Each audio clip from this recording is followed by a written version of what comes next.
Hey guys, welcome to the HYM podcast. On HYM, we'll be talking about all the aspects of motorsport from four wheels to two and everything in between. Yeah, so we've created this podcast to give a real insight to everything motorsports, and that's two wheels and four wheels, and what we're all involved in as well. Yeah, all three of us have competed in professional racing for a while now. Two of us on four wheels, one of us on two.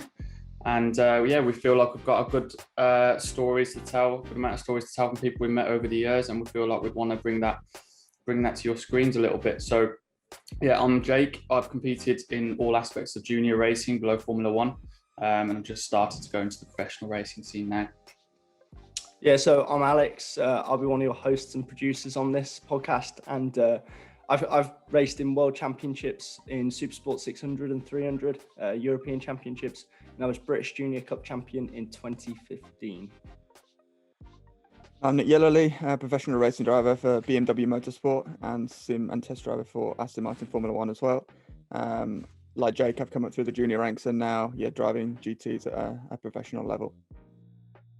Yeah, so don't worry, this won't be just one of those normal lockdown podcasts that everyone's sort of created, but I think it kind of is, isn't it, boys? So, yeah, Nothing better to do. So, I'm not hiding that one. There's going to be lots more content coming with this channel through the year. You know, we've got plans to grow the channel and grow what content we can create through 2020, and hopefully when the lockdown restrictions are lifted, we can be doing some more fun stuff with you guys. But yeah, so let's crack on with today's episode. Yeah, on today's episode, we've got someone who's very special indeed. He's competed. I've raced him in 2013 and 2014 before he's then gone on to race in GP3. He's competed in Daytona 24, and most recently he's been a factory driver for Bentley Motorsport in the world of GT3 racing. And the best thing on that list, or I didn't mention on that list, was that he was also a Jack Wills model. Mr. Seb Morris. Thank you for having me, boys. You're good? Yeah, very, very good. Yeah, just getting ready for the season. Obviously, it's been shaken up a bit, so working very hard to try and get back out on track. Yeah. What's the plan for this year? Yeah. Obviously it's been a bit of an up and down 12 to 15 months, I'd say. So what's the plan for this year? What's it looking like? It's obviously the plans changed quite late on. Obviously, coronavirus seems to have made everyone struggle, and it's definitely pushed the season back. So luckily, it gives me a bit more time to try and do something. For the people that are listening that don't know me or what I race for Bentley in GT3, and unfortunately, they decided that wasn't the path they want to go down anymore. So all the drivers were told, you're free to go and find something else. But my plan is to actually stay in a Bentley in some capacity. Bentley as a brand still would like me to be involved, and there's lots of customer teams that still want my services that are still actually racing the car, despite Bentley pulling out the factory money. So I'm working on a couple of things there which could be quite exciting. And I think this year is just going to be about survival, really. I think you've just got to keep your arse in a seat and hope for the best, because things are going to improve in the next couple of years. Yeah, I couldn't agree more with that. And obviously, having raced each other a bit as a fellow factory driver, but for a different manufacturer, you can see every little aspect of each manufacturer has been squeezed just because of the pandemic. Budgets are being cut, hence why probably Bentley were pulling out, simply because they've been cut already. So yeah, like you say, to be able to just stay in the mix is actually a privilege already, because a lot of people will be really, really struggling to get budgets together, or even to get those drives, top high quality drivers. Even with the DTM finishing as well, which is the highest level of GT racing, technically, you've got all these people flooding the market and a lot less seats to go to. So it's tough for everyone, but I'm sure you'll come out the other end with a better gig than you had beforehand, mate. So I wouldn't worry too much.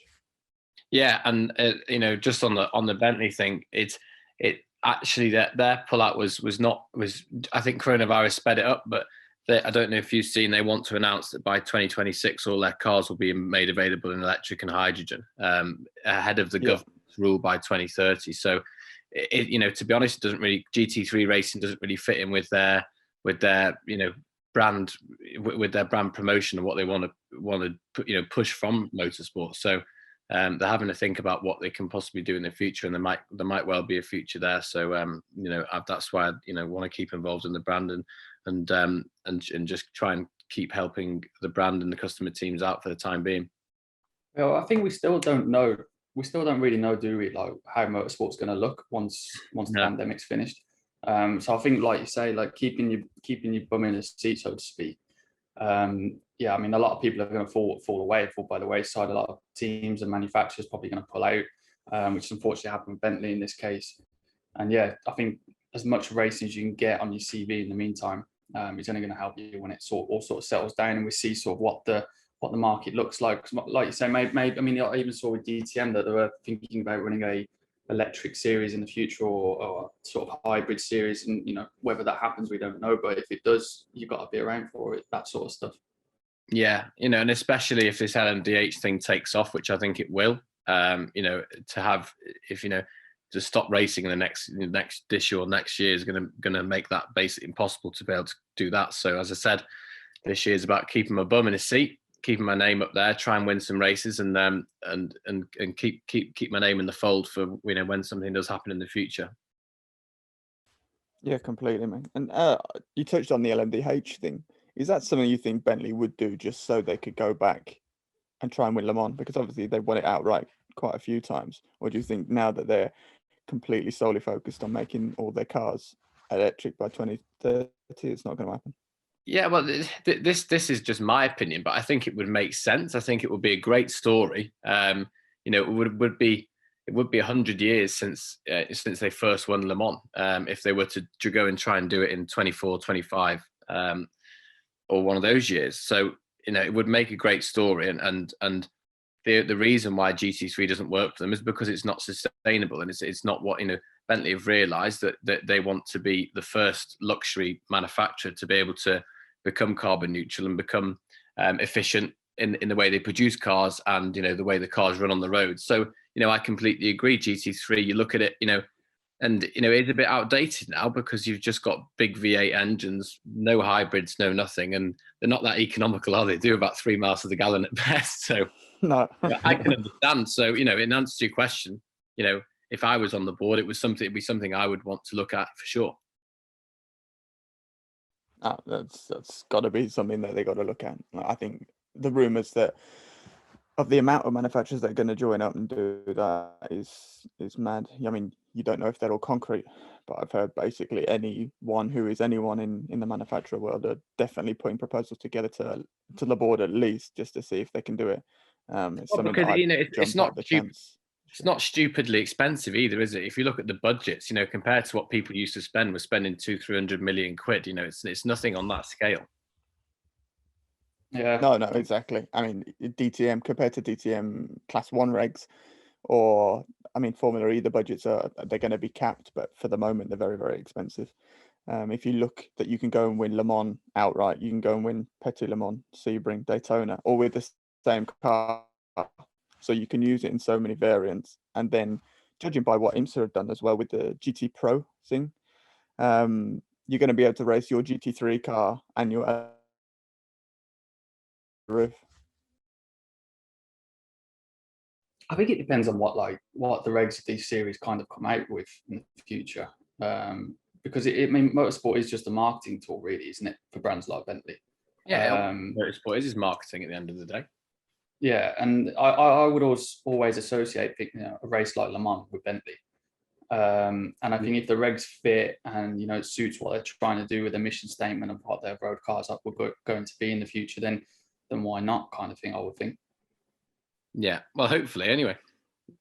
Well, it'd suit you. It would suit me, yeah. Yeah.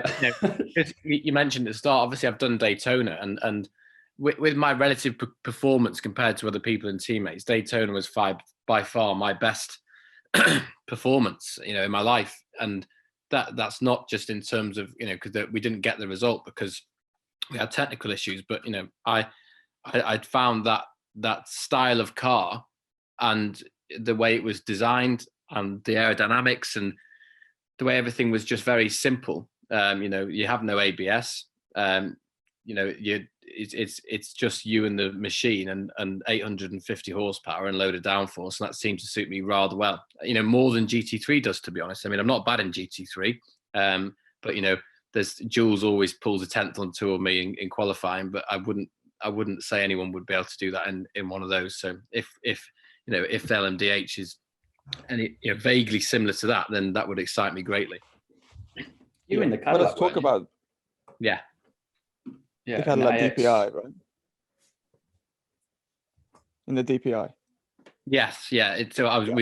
We were in the so when the new shape came out in 17, basically. So when everything changed, from the old prototype, the old DPIs to the now new ones. Yeah. Oh, let's talk about that racing, a bit. Wasn't it? What'd you say, Nick? I said let's talk about that change a little bit, from single seaters over to GTs, because it's obviously something that I've done. I found it quite difficult as well. So from relatively high level single seaters, jumping over and trying to make the transition, particularly for the first year and a half, 2 years, I felt quite alien. And still sometimes now, anything I jump into with more downforce, I feel immediately at home, even though I've done since 2016 with a roof over my head. So is that something that you feel the same? You just feel much more natural and at home and comfortable with that extra power, grip and downforce because you've done it previously in the rest of your career? Or is it just that your particular driving style, having worked with you and actually done some driver coaching, I know you're relatively aggressive with the old wheel, so it just suits you better. In answer to your question, I think it's because I've spent so long with downforce and a lot of power. Even something like GP3's got relatively good amount of power, and then some good downforce despite the tires. But what I loved about the DPI when I raced with Action Express was that you have all this downforce, all this power, but you can come out corners sideways because the tires were so amazing that they don't really drop off, and that just seemed to suit me down to the ground. And the only thing that's really hampered me, and that's why I was rubbish in GP3s, because at the time I raced GP3, I think this was even before Hughesy's time. Before it was. Yeah. So at the time I raced, we were racing 10 to 12 seconds off what we were qualifying at. It's ridiculous. So with the Daytona stuff, that's why that suited me down to the ground, because as Nick said, I'm very aggressive with the wheel. I always have been. I do like a hustle. And it was a car that appreciated a driver with confidence getting in it and throwing it around.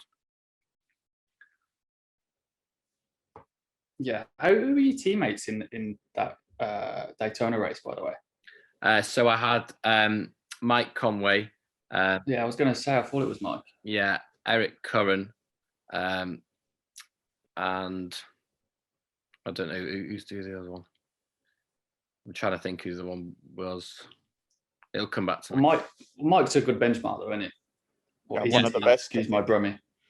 Yeah, Mike was really good, and someone I really enjoyed working with, and working from. Oh, Dane Cameron was the other one. Sorry, he's Acura factory, though, right? Dane Cameron, Eric Curran, and myself, which was a really strong lineup, and we were leading the race for quite a bit, until we had some water get into the airbox in the night, and then that basically put us out of the race, which is disappointing because I was only young, and I was coming around this bank at 200 miles an hour and saw number 30. It was really weird because number 31 was my race number, always has been, and that was their race number as well. So I was coming around this bank like 210 miles an hour and saw number 31, P1, and I was just absolutely dropping Jeff Gordon. I was like, this is sick. Have a bit of that, son. I think How did that come about again? I pulled 46 seconds on him in an hour. Only a little bit then. Just drop that there. Yeah. Yeah, send that. How did that come about again? Getting into that. So there's this challenge called the Sunoco Wheelin challenge, so it's just the Sunoco challenge, I think, and that they basically amalgamate the points of all the championships in the UK. You can be racing. It's quite cool because you can be racing a Mini or a Bentley, in British GT, and someone in the mini challenge can be getting poles and wins and fastest laps all the time, and that can be beating you in this Sunoco championship because he's smashing the poles and the wins. Because you get points for pole, points for wins, obviously, points for fastest laps, points for laps led. So it's this really cool system where it makes all the points of all the different championships across the UK the same. There's a lot of, I think F4's entered into it now, F3 in the UK. So there was all these different drivers at massively different levels, but basically because they make the points the same, essentially, whoever actually does the best in their individual championship or against all the other people in all the other championships will win the prize. And I won it and just beat Phil Keane. And because I won the British GT Championship in 2017 with Bentley, and we had so many poles and so many wins, and I set a lot of lap records that year as well, so that counts. So yeah, it was a good year, and that's what gave me that prize, which is worth about £250,000 if you were to go and pay for it. Yeah, a minimum, particularly now. Yeah. Could you imagine though going from a mini to that DPI at Daytona? Yeah, I mean, it's not happened, someone coming from really low down, but I think someone in the last couple of years won from GT4 in British GT, and went straight to that, and I think that was a bit of a shock. Yeah, I was gonna say, yeah. Big racing in the night with like some Mike Conway coming past you would wake you up a little bit. Yeah. So how did you get into racing though, mate? Because I know a little bit, but obviously, like tell the people listening how you kind of got into it. Ever since I was like 2 years old, I was absolutely obsessed with anything with four wheels. Unfortunately, not two, but only four. And when I was crying, when I was like 1.5, 2 years old, my parents used to just give me the keys to their car and just go and sit in their car for like 2 hours and be happy as Larry, just pretending I was driving. And no one instilled that into me. That was all driven by me. My dad said, you get a lot of these pushy dads forcing their kids into racing and whatnot. And my dad wasn't interested. He watched a bit of Formula One, but only really started getting into racing once I was in it. And I had a go-karting party when I was 8 years old, standard for my birthday. And I lapped all my friends like 3 times and actually set the lap record at the local track for, the under 8s or whatever category it was. And the guy at the track said to my dad, "Oh, I presume your son's a professional." And my dad said, "What are you talking about?"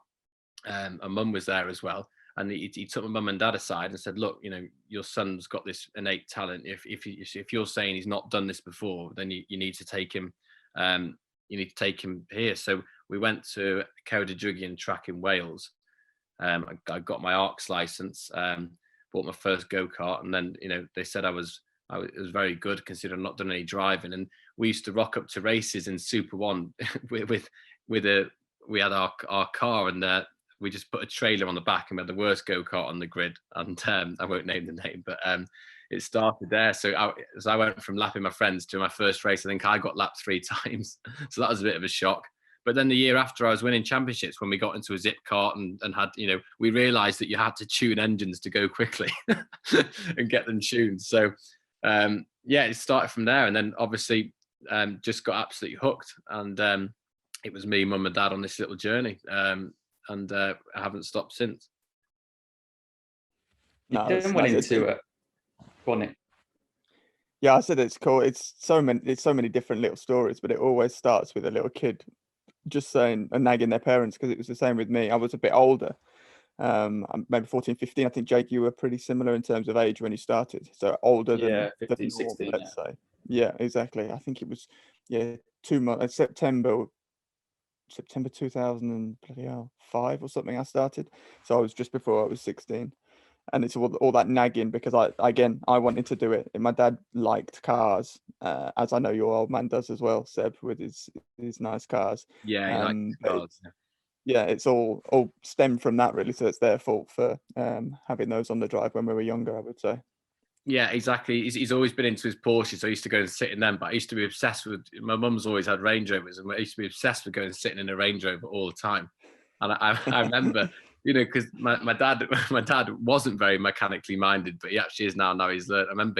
I still remember him shouting at me when I was about 5 years old. We were in Cheshire Oaks shopping, and I just said I'd rather sit in the car, apparently. And I was like doing this with the accelerator. My dad goes, "Don't do that, or you flood the engine."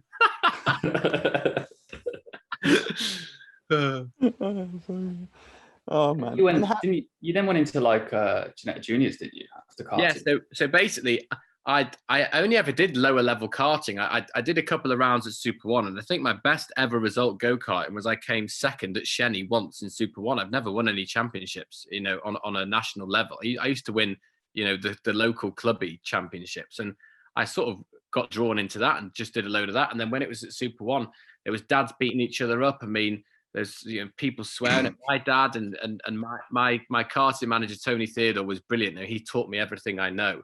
And I remember, someone started on him and him shoving someone up against a van, and we all just thought, this is ridiculous, and it was just so high pressure, and you had all these dads fighting all the time, and everyone was cheating left, right, and centre, cheating with the engine, cheating with the exhaust. I mean, we caught some pretty big names out doing it. Tony had a very, very good eye, and a good ear, so you could hear if someone was double wadding the exhaust and stuff like that. And we just thought. We saw this advert for Ginetta's, and we went to the Autosport show, and I met Lawrence Tomlinson, and all these really fit grid girls that were there as well.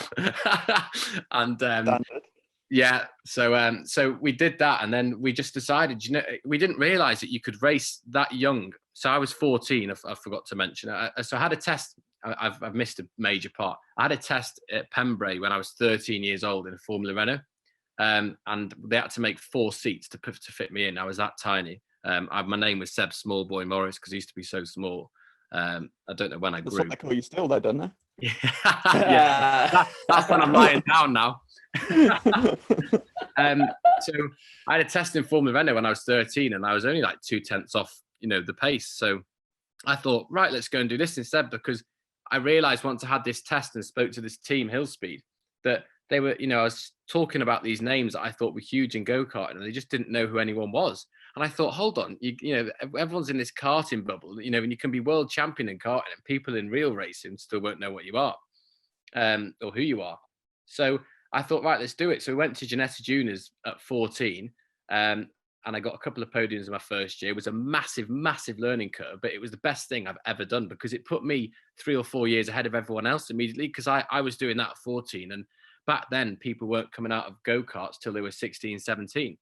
So it put me massively ahead of the curve. And the year after, I won 11 out of 20 races and got 17 out of 20 podiums. And the other 3 races, I came 4th. So it wasn't a bad year. Yeah. You went into Formula One after that, didn't you? Because I remember 2012, end of 2012, I can't remember if you'd done the main season or not, but I did the Winter Series. Yeah. BARC. And I just remember like this cult of Seb Morris like following.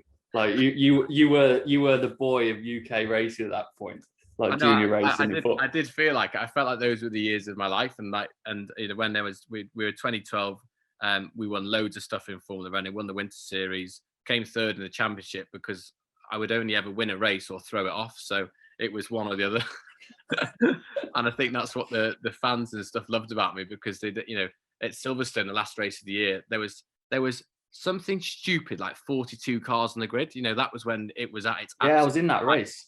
Yeah, it was mad, wasn't it? I couldn't. It was on the national circuit. Yeah, on the national circuit, 42 cars. I remember I qualified pole for both races, got both fastest laps, and won both races. But the weekend before, I came 18th because I kept throwing it off at Thruxton. So it was literally one or the other. Yeah. But it's amazing how you mature as a driver, because I'm not like that anymore. In fact, I would say I'm possibly a bit too conservative nowadays, especially when I know we're jumping a few steps, but when I signed with Bentley, the pressure of driving for a manufacturer and knowing that you no longer pay your own damage bill. So instead of my dad shouting at me, it's now Malcolm Wilson, or Paul Williams shouting at me, and that pressure is, I don't know what you think, Nick, but when you start driving for a manufacturer, the pressure of not actually damaging the car is a lot higher.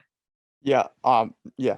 I mean, for me, it's a big old change in it. I was lucky that I got sent out to China my first year with BMW. The main factory thing I did that year was the Nordschleife, so I was sort of just thrown in, no expectations, and did quite well. And also, I'd say my change, obviously I'm a little bit older. How old are you now? I'm 25 now, so I'm cracking 25. on. Yeah, well, I'm 5 years older, so I'm on the big 3-0. And by that time, I'd already done like a few Formula One tests and stuff like that. So the pressure wasn't quite as apparent, because there's nothing like jumping in your first F1 test and the chief engineer going, yeah, well, we haven't got spares, so just make sure you go fast but you don't crash it. I was like, right, okay, mate, yeah, okay, yeah, thanks, okay, sorry. The pressure. Yeah, just shaking as you're going out the garage, and ever since then I've never really 300 felt it. grand for a front wing. Yeah, exactly. But I completely get, because when you have these big events like Intercontinental GT or the Nordschleife program, you have the whole team. It's not just, the big bosses. It's all these race engineers that you've worked with, and the performance engineers and the media people all watching you, and they will know as soon as you've made a mistake. And it's just that pressure that you don't necessarily think of while you're out there, but before and after it can wind you up in a good way or a bad way, depending on if you've dealt with it a lot before. So I get that. Yeah, I get that. It's a bit of a different pressure though in single series with that though, isn't it? Let's say if your dad or your sponsor or somebody, whoever's paying for the racing, and you've got that on your mind and you're trying to concentrate on going into turn one flat out and that one, and you try not to biff off your front wing on someone's rear wheel. You're trying to compete with that and against those guys that don't have to worry about it, I guess. Yeah, I mean, GP3 was my worst year, because we were really short of money. We had an investor, I won't name the guy, who was going to put £3.5 million into my career, and obviously get a percentage of my future earnings. And I feel myself at the time that would have taken me to Formula One. I felt like we were going to do a year in GP3, then go straight to GP2, which is now F3 and F2. And I knew I was good enough, and that gave us the money to be able to go into a top team. And when he pulled out, we had to scrape together whatever money we had, so we ended up going with Status, and we didn't have any money for crash damage and stuff like that. And it was because I knew we didn't have any money to pay for crashes. Because I was trying to be so careful, I ended up crashing more. Do you know what I mean? It would have been better for me just to go flat out. Yeah. If you're not fully committed, sometimes it's actually way, way worse. And I actually drove, I don't know if you remember, but I drove for that team that you drove for in GP3 the year before. So I know in relative terms how difficult it was to get a real result out of it I had years of experience before and still struggled. So for you to just get thrown in there your first year, it was always going to be a pretty tough one, which it proved out to be. Because we were at the test together in Barcelona. I came out with you that once, and you were actually fastest on, I think, the second afternoon, and at that point you were learning the Pirelli tire. So I remember you being able to do it definitely on the one lap, but it was always that, I've got to drive 8-9 seconds off. I think you remember you saying me something along the lines of, that's not made for me, kind of thing. No, it's not for me. I don't me. want to drive 9 seconds off the pace. And I was like, well, yeah. You're gonna I have used to remember when people used to enter that championship for one race, they used to come from the back of the field having qualified last, and they'd be first or second by the second or third lap, thinking they were Lewis Hamilton, and then you just see them select reverse. See you, mate.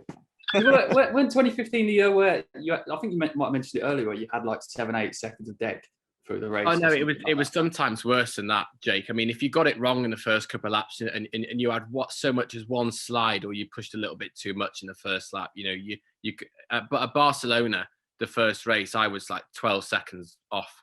It was absolutely unbelievable. I mean, I finished stone dead last in my first race in GP3 because I got, they kept on telling me, don't race to start with. And I was like, how are you telling me not to race?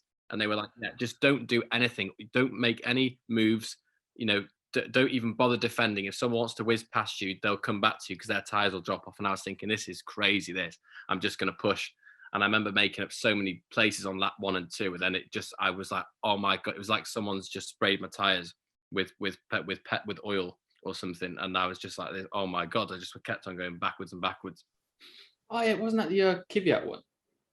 The championship? Ocon. No, that's the year before when I did it. Ocon, wasn't it?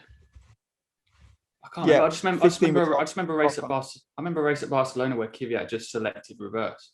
That was the year I did it, Jake, in 2014. Yeah. Who won it 2015? Yeah, both of the Red Bull drivers did. Him and Sainz. Yeah, in 2015, Ocon won. Yeah. Oh yeah, you're right. Yeah, you're right. But yeah, so I was glad to get out of that, and then obviously I got a call from Bentley and Team Parker, saying, would you like to come and race for us. You won't be a factory driver yet, but they gave us an extremely good deal, which was nothing compared to what we were paying in single seaters. As you guys know, how much money it takes to run a car in single seaters. I mean, what's a full budget now for like F3 or something, £1 million? It's criminal. I mean, to be honest, even when I went into GP3 the year after you in 2016, I think the fee, sort of roundabout figure for sort of break even for the team was around 700 mark, 800. And the problem is I only paid 200 grand to status for my year. So I suppose it was a great deal, but you get what you pay for at the end of the day. And I think I remember the next best deal we had was Arden were off, because I topped all the preseason testing because I was fastest in Abu Dhabi at the end of 14 as well. I don't know if you were there, Nick, weren't you, as well? And I'd smashed. Yeah, I was on the beach at that time, but you were there. Yeah, I smoked everyone in that. So I was getting loads of nice drives, and the next best was Arden at 350, and I wish I would have managed to raise that because they were one of the best cars that year. 350. But I only paid 200 in the end with status. Yeah, 350 though. The budget. Mad. Yeah, that's so. I mean, relatively thinking compared to nowadays. I mean, I think me and Richie Stanaway did it 2014, and again, we've got to remember that 150, 200 grand is still a massive amount of money, and we're super lucky to have done it. But I think both myself and Richie paid that, and then Alfonso Celis, his family was very wealthy from whatever they were doing, and fronted the rest of the bill. Otherwise, I wouldn't have raced.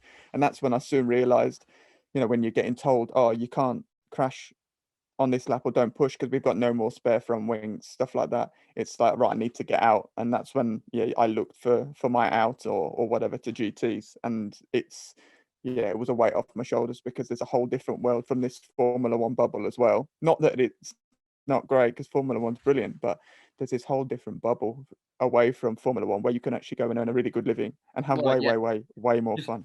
Just on that point, when I talked about this investor that pulled out, when we knew we were scraping the barrel, my dad and I had to have the most difficult conversation, and my mum, my mum, dad, and me had to have the most difficult conversation and basically say, right, this isn't going to happen. You're not going to be a Formula One driver, and everyone was in tears because obviously, I presumed, I was a bit like Ayrton Senna in a way. I presumed I had a God-given right to be in Formula One, and I genuinely did. So I used to be an arrogant little bugger, and I suppose you need to be good at this game, and I wouldn't say I'm really like that anymore.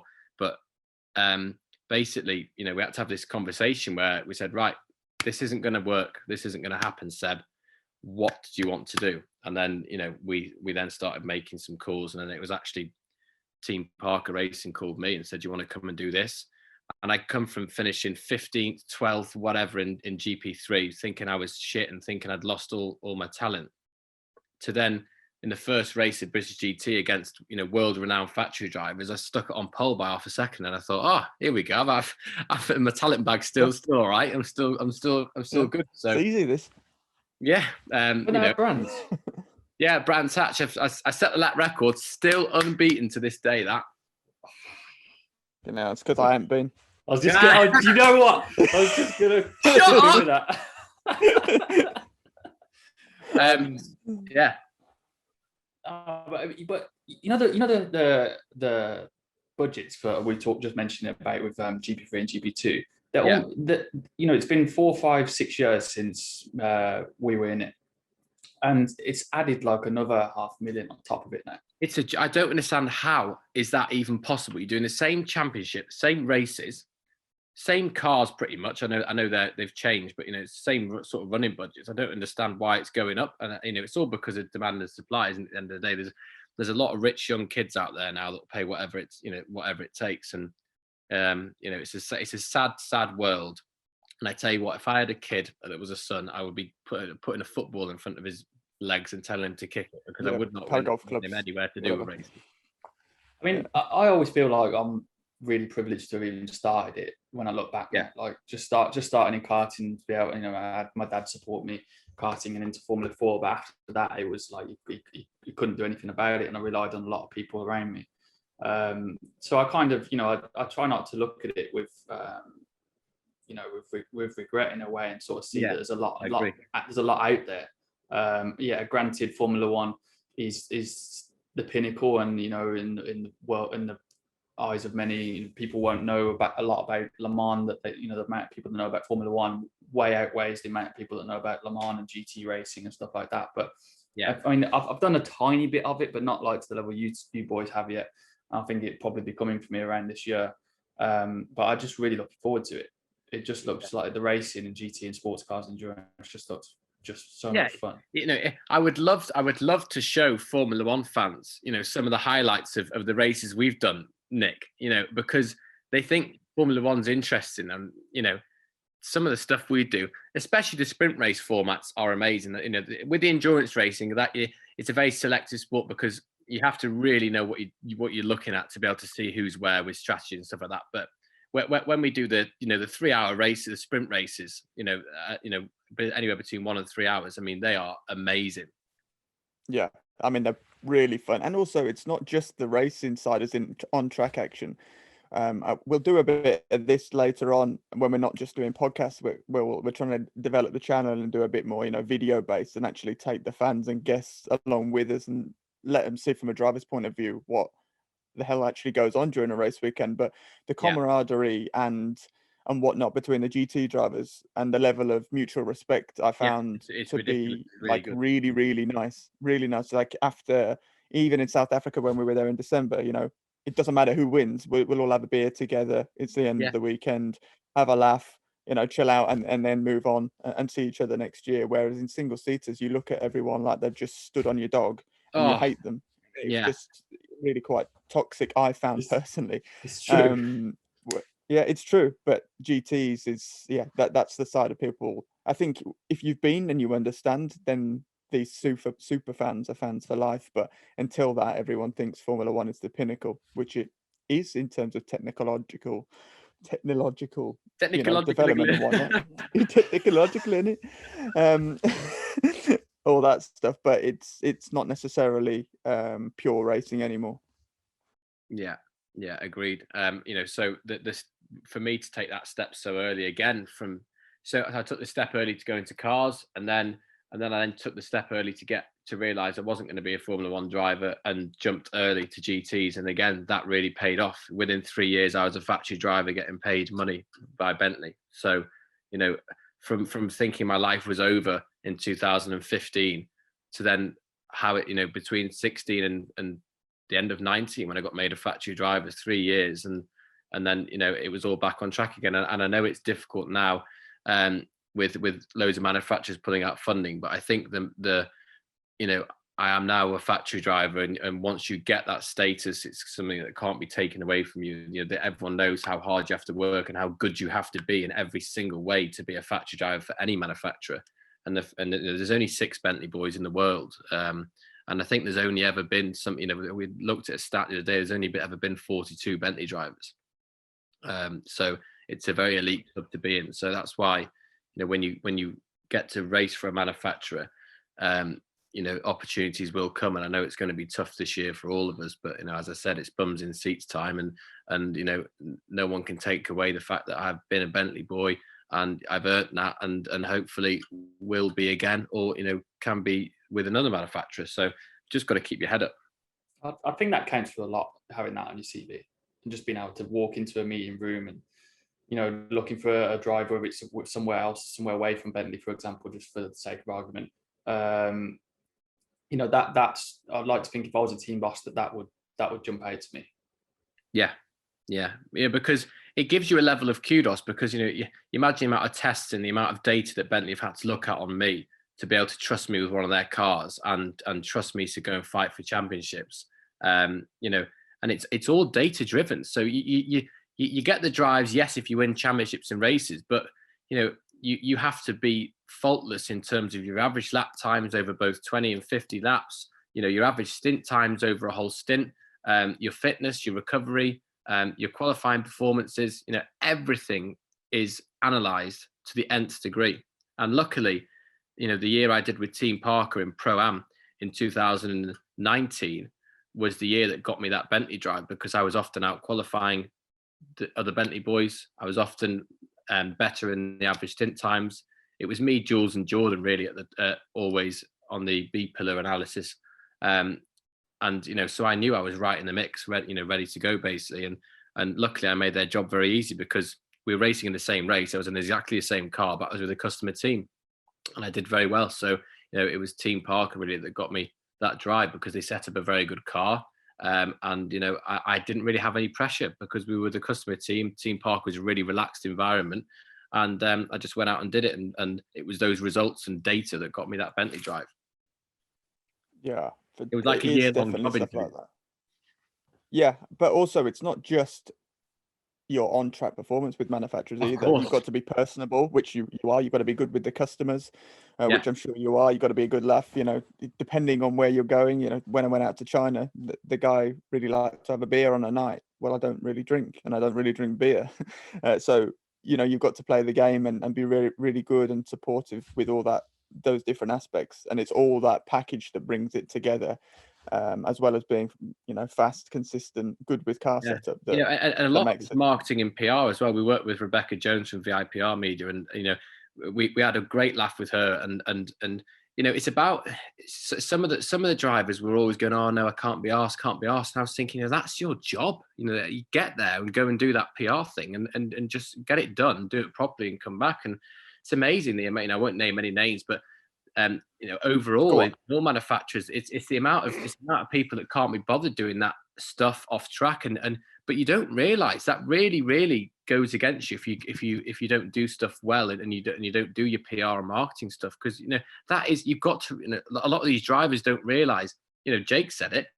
The reason why these manufacturers do this is for marketing. So if you can't be bothered to go to the PR and marketing stuff, then that's a big X against your name. Yeah. Mm. On that side of things, sorry, mate, carry on. No, it's just, I was just going to say that, coming from, I suppose, 2 or 3 years after you, Seb, or a bit longer now, and coming from single seaters to try and get into professional racing, something I'm finding, and I think like what you touched on with saying that you did that year in Pro-Am, is, if I speak from my mindset, I've won a championship in junior racing. I've won races at every level I've been to, and you'd automatically, probably a bit of naivety, think that you could walk into a professional seat in GT endurance racing, and you'd think, that's just, I know I'm good. Surely they've seen I'm good, but in that world, it's like, well, yeah, we know you're good, but are you good in a GT car? And it's like, there's still that question, or sports cars. And it's like, to all intents and purposes, yeah, they think you will be, but they don't know. And kind of, they don't want to, it's like you say, it's all data driven, it's all numbers. And if they think there might be any reason why they shouldn't take you, or you're a bit of a question mark, they won't. And you've got to prove yourself first. Well, this is a perfect example. I won the British GT Championship in 2017, with Team Parker, backed by M Sport with Bentley. And I just thought I'd walk into the drive the next year, and I didn't have a call, and I was like, "What?" And I pushed and said, "I'd love to come and see you. I've got this and that." And they said, "Yes, Seb, brilliant, well done for winning British GT, but it's not GT World Challenge, and it's not the same level." And I was going, "Oh," I was going, the same drivers are in it and stuff, and they were saying it's not the same depth of field. It's, the races are short. Are you any good at endurance racing? Blah blah blah. And then I did Daytona in the following January and proved I could do all 3 of those things. And then halfway through that next year, I then got invited to do one-off races. So I got invited to do Suzuka. I did well there, and Spa 24 halfway through that year as well. And then only once I'd done well in those test races was I then allowed to, was I then given the contract, and that was a great day in the office. To have a contract where you get paid to drive a racing car is a very big moment. Yeah, it's gold dust, isn't it, really? Yeah, it's huge. And yeah, it doesn't come a lot across. Like you say, there's not many drivers. I think with BMW, there's maybe 8 to 10 GT drivers. Obviously, you've got your Formula E guys, and you've got the drivers that specialised in DTM until this year. But it's a very elite and privileged group to be able to get to that sort of stage. So it took me from single seaters as well 2-3 years of proving myself, because when I rocked up in a Carrera Cup car, no one had a clue. They said, "Oh yeah, I know you've done a single seater, but you won't be good in one of these straight away." And to be fair, they were right. and I struggled a little bit. And I thought you were going to say they were wrong. No, they were right. The first half of the year in 2016, jumping from GP2 and doing some F1 testing to a Carrera Cup car with no ABS, no grip, no traction control. I struggled for the first half a year, and then it's then the it weight clicked. as well of the car, isn't it? You have to you have to load the car up before you turn a GT. So when you're going into a corner, you've got to give it a bit of that, and then just go right. Okay, there's some weight come across. I'll now turn. Yeah, I did this. I did that. Sorry, I did that in Oschersleben, my first test. The quick chicane. Yes. I was like building up, and I was like at maybe half a second off the reference, and I was like, oh, I'm missing the time there. So I fired it in there like a single seater. Man, I had the biggest spin. I was just, whoa. And I was like, oh, okay, maybe I don't do it like that then. So it was, yeah, crack on, Alex. It'd be interesting to hear what you've got to say about weight transfer from bikes. Yeah. I was just gonna say, because Jake's maybe making that transition from single seaters to having a roof over his head. Like, what were the biggest for Seb and Nick? What were the biggest changes you two had to make to your driving styles to be able to get the most out of something with a roof over your head? Well, but basically, with the GT3 cars, the biggest issue I had was that I couldn't find time on braking because I was always last to late breakers. I mean, I'm not good at many things, but I've got a set of bollocks between my legs. So let's put it that way. So, so I found that very difficult. And, as I said about the Daytona car, I like coming out of corners sideways. I think I would have been very good in the 80s myself, both on the dance floor and on the racetrack. But because it was all about traction control and your TC settings and ABS, I found it really held me back. And I found, still to this day, I don't, it actually takes a while to be able to learn how to hustle a car with all those assists and sort of learn to drive with those assists. And then you can really start hustling it. And I remember looking at some of Jules Gounon's qualifying laps, and, he was absolutely hustling it, and he was completely sideways in some places, but because he was on the power and the TC was cutting and then the TC was ready to kick in, he would learn to drive around the TC and the ABS while the thing was going completely sideways. And it took me a while to learn that, to be honest. Yeah, I'd say the same thing. ABS and TC, it's about learning how you can most extract the lap time using those. I mean, it depends on which car. Obviously, I drive a BMW M6 and Seb drove the Bentley Continental, and each of those have different type of ABS settings, mapping settings, traction control settings. And it's about whatever car Jake jumps into to just go and try and come out of a corner and sit in the TC and get used to how that feels. That's what I tended to do with the M6 anyways, go out of a corner and get sideways and forget the lap and just sit in it and feel how I could drive around it. So I'm able to sit in it, particularly when the tire gets older, but making the most out of lap time. And once I got that, then I became fast.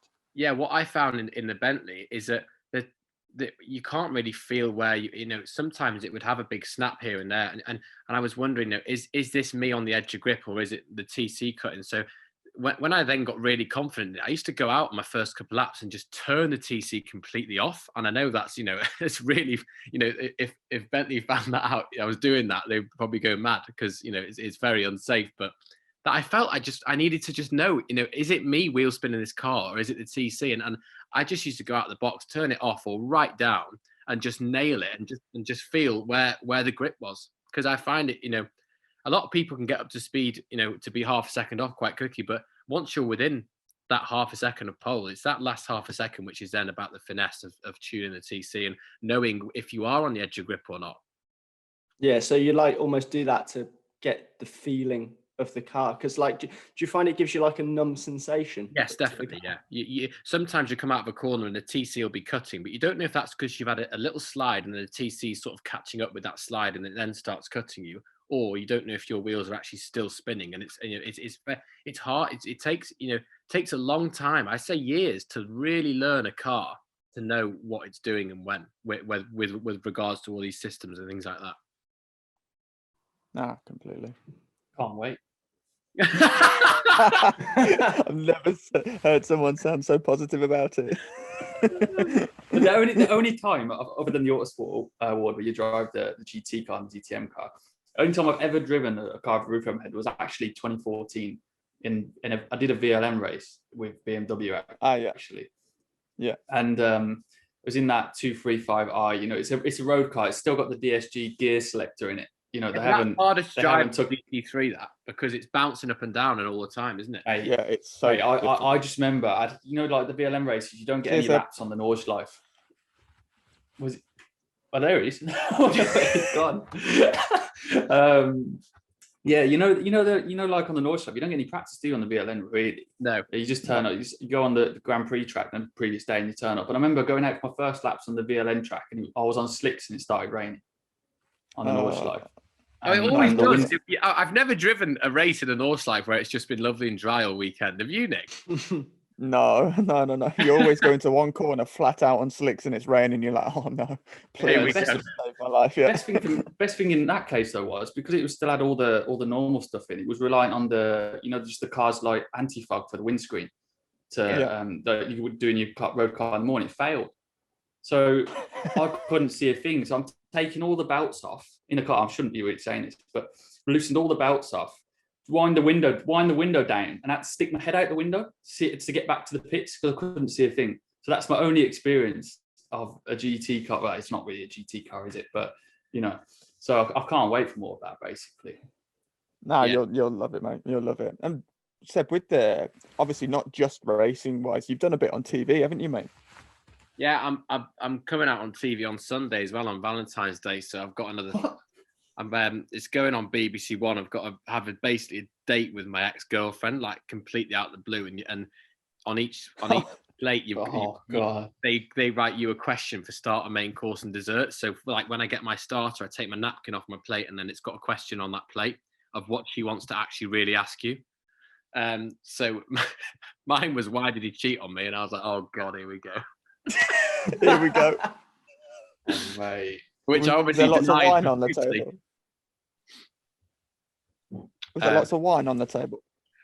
There was, yeah. I needed a lot of wine to get me through that, but yeah, I did Celebs Go Dating, which was really good fun. It was a complete change from motor racing because we're haggling to get free drives and whatnot. And then I said to this production company when they spoke to me, I said, what's the fee?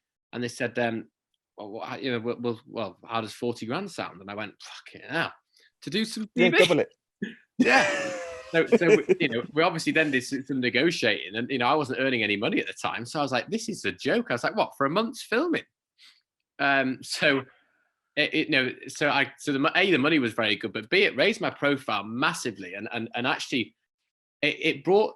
Bentley really liked the fact I did it because it brought a different audience to Bentley Motorsport, and that we ended up getting a lot of fans off the back of it. People that liked seeing me on TV and then wanted to follow that journey, and we they ended up getting a load of new fans. So it's I always like doing the random TV stuff because it brings more people aware of what I'm doing really, and what GT and endurance racing is all about. So it's been really good. So this show again, it will get a few million viewers, and I'm sure my profile will pick up again, which also helps with sponsors and things like that.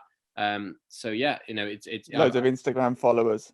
Yeah, exactly. And it does help. It definitely helps. So one of the main things sponsors look for now is social media activation. And if you've got no followers and you ain't got a blue tick, then they're not interested. No, it's mad how that actually works. The blue tick is a massive thing, isn't it? Yeah, it works for come along. I'll tell you what, lads, good job we got him on the podcast first, isn't it then? Yeah, exactly. We got a world exclusive then. I didn't know who was going to be on TV. So that's pretty cool. You can shout out our channel when your million followers come. Yeah, well, it'll be going on. It's going on iPlayer on Sunday, and then it'll be going on BBC One at prime time in the next couple of weeks. So that'll be when it really. So the iPlayer thing, it's just going to be a slow release sort of thing. But then when it goes on BBC One, that'll be massive. So when did you do your first TV show then? I did it.